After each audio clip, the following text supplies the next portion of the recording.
নমস্কার বন্ধুরা, বাংলার বাগানে আপনাদেরকে স্বাগত। আপনারা সবাই নিশ্চয়ই ভালো আছেন, আর গাছকে ভালো রাখতে হলে আপনাদেরকেও ভালো থাকতে হবে। শীত কিন্তু বেশ ভালোভাবেই পড়তে শুরু করে দিয়েছে, আর আপনাদের সবার প্রিয় বাংলার বাগানে বিভিন্ন রকমের ফুল তো ফুটতে শুরু করে দিয়েছেই। আর আশা করি আপনাদের সবার বাগানেই কম বেশি বিভিন্ন রকমারি ফুলও কিন্তু ফুটতে শুরু করে দিয়েছে। তো আমার এবং আপনাদের সবার প্রিয় যে ফুল বাগান রয়েছে, সেই ফুল বাগানের যে বিশেষ করে চন্দ্রমল্লিকা ফুলগুলি ফুটেছে, সেই সব ফোটা চন্দ্রমল্লিকা ফুলগুলিকে কিভাবে আরও দীর্ঘস্থায়ী করা যায় সেই বিষয় নিয়ে আমি আজ আপনাদের সঙ্গে আলোচনা করব। তো তাহলে চলুন সে আলোচনার বিষয়ের দিকে তাহলে এবার যাওয়া যাক। আশা করি অনেকেরই বাগানেই কিন্তু এই শীতের স্পেশাল ফুল চন্দ্রমল্লিকা অলরেডি কিন্তু ফুটতে শুরু করে দিয়েছে।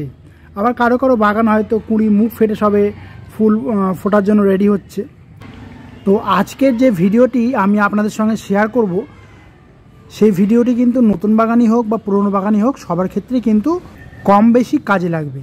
আপনারা আপনাদের বাগানের যেসব চন্দ্রমল্লিকা ফুল ফুটেছে বা ফুটতে শুরু করেছে, সেই সব ফুলগুলিকে যদি আপনারা অনেক দিন রেখে দিতে চান বা লং লাস্টিং করাতে চান, তার জন্য আমি কিছু গুরুত্বপূর্ণ টিপস কিন্তু আপনাদের সঙ্গে শেয়ার করতে চলেছি।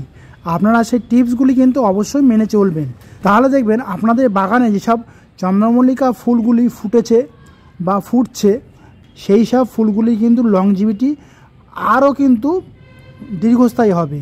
তো তাহলে চলুন সেই আলোচনা বিষয়ের দিকে আমি এবার আপনাদেরকে নিয়ে যাই। আমি আপনাদেরকে মোট 5টি টিপস বলবো। সেই 5টি টিপস আপনারা মন দিয়ে শুনবেন এবং আপনারা যারা যারা সেই কাজগুলি করবেন, দেখবেন আপনাদের ফুলের লংজিভিটি আরও দীর্ঘস্থায়ী হয়েছে। প্রথম যে টিপসটির কথা আমি বলবো, সেটি হলো এই পরিস্থিতিতে এই ফোটা চন্দ্রমল্লিকা ফুলগুলিকে কুয়াশা বা শিশিরের হাত থেকে কিন্তু আমাদেরকে রক্ষা করতে হবে। আমরা সবাই জানি যে শীতকালে ভোরের দিকে কুয়াশা পড়ে, সেই কুয়াশার কারণেই কিন্তু আমাদের প্রত্যেকটি গাছ কিন্তু ভিজে যায় এবং ফুলও কিন্তু ভিজে যায়। এই কুয়াশার হাত থেকে রক্ষার জন্য কিন্তু আমাদেরকে চন্দ্রমল্লিকা ফুল ফোটা গাছগুলিকে কিন্তু শেড এরিয়াতে রাখতে হবে, কারণ এই কুয়াশা বা শিশিরের কণাগুলি কিন্তু ফুলের যে পাপড়িগুলি আছে, ফুলের যে এই পাপড়িগুলি, সেই পাপড়ির মধ্যে কিন্তু ধীরে ধীরে প্রবেশ করে এবং ফুলের পাপড়িগুলিকে কিন্তু ধীরে ধীরে পচাতে শুরু করে এবং কালারগুলিও কিন্তু এর ফলেই কিন্তু ফেড হয়ে যায়। ফুলগুলি সহজে কম সময়ের মধ্যে শুকিয়ে যেতে থাকে।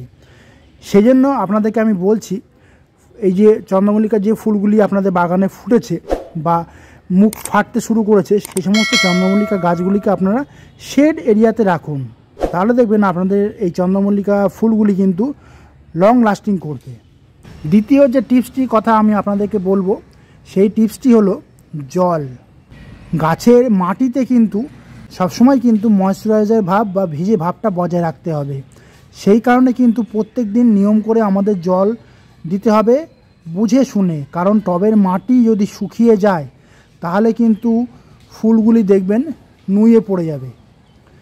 সেই জন্যই কিন্তু গাছের মাটি যাতে কখনোই না শুকিয়ে যায়, সেদিকে কিন্তু আমাদেরকে লক্ষ্য রাখতে হবে।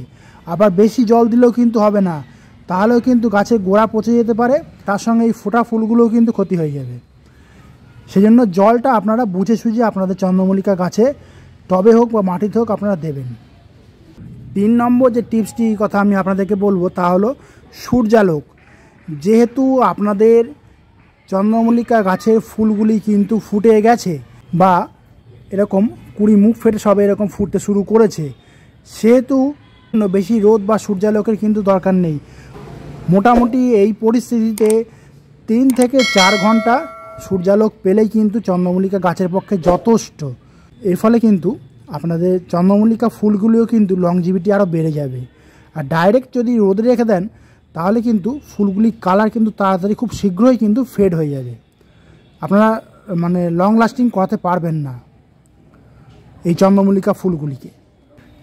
4 নম্বর যে টিপসটি আমি আপনাদেরকে বলবো, সেই টিপসটি হলো খাবারের বিষয়ে। যেহেতু আপনাদের সবার কাছে চন্দ্রমল্লিকা ফুল ফুটে গেছে বা ফুল ফুটতে শুরু করেছে, মানে কুড়ি মুখটা জাস্ট শুধু ফেটেছে, সেহেতু কিন্তু আমাদের সমস্ত রকমের খাবার দেওয়া কিন্তু এই গাছে বন্ধ করে দিতে হবে। আর কোনো রকমের খাবার কিন্তু আমরা দেব না। যখন যে পরিমাণ খাবার দেওয়া দরকার ছিল আমরা সেই পরিমাণ খাবার দিয়ে গাছটাকে এত বড় করতে পেরেছি। এবং দেখুন গাছ ভর্তি করে কিন্তু ফুল ফোটাতে পেরেছি আমরা।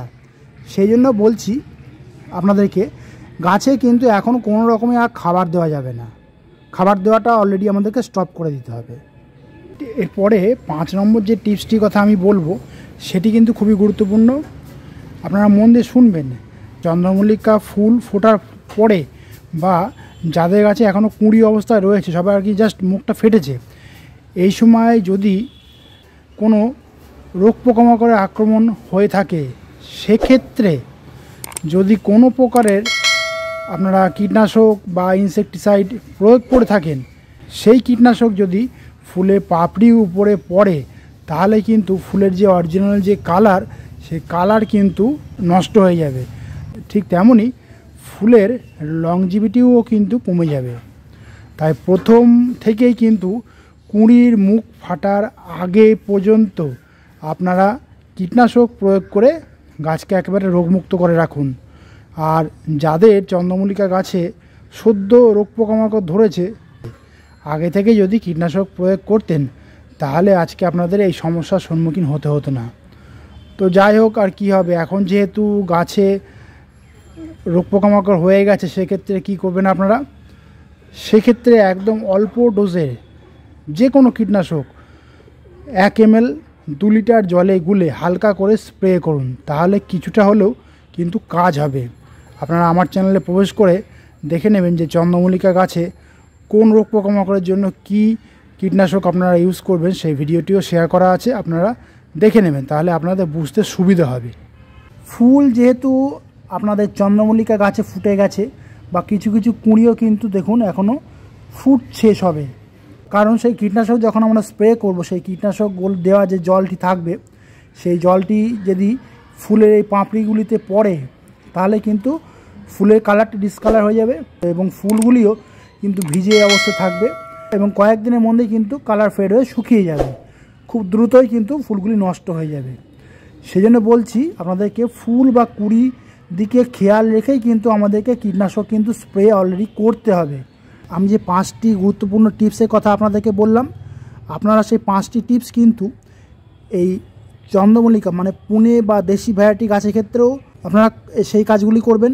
এবং যাদের বাড়িতে জায়ান্ট ভ্যারাইটি ফুল ফুটেছে তারাও কিন্তু সেই কাজগুলি করবেন, তাহলে দেখবেন আপনাদের জায়ান্ট ফুল বলুন বা পুনে ভ্যারাইটি বা পম্পন ভ্যারাইটি, যত রকমের চন্দ্রমল্লিকা ফুল রয়েছে, সমস্ত রকমের চন্দ্রমল্লিকা ফুল কিন্তু লাস্টিং করবে আরও বেশি দিন।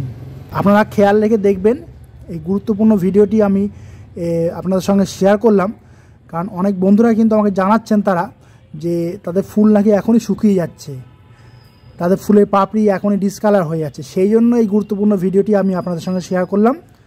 আপনারা কিন্তু স্কিপ না করে সম্পূর্ণ ভিডিওটি মনোযোগ সহকারে কিন্তু আপনারা দেখবেন। আপনাদেরকে আমি বলছি, তাহলে কিন্তু আপনাদের ক্ষেত্রেই কিন্তু এই ভিডিওটি অনেক উপকারে লাগবে।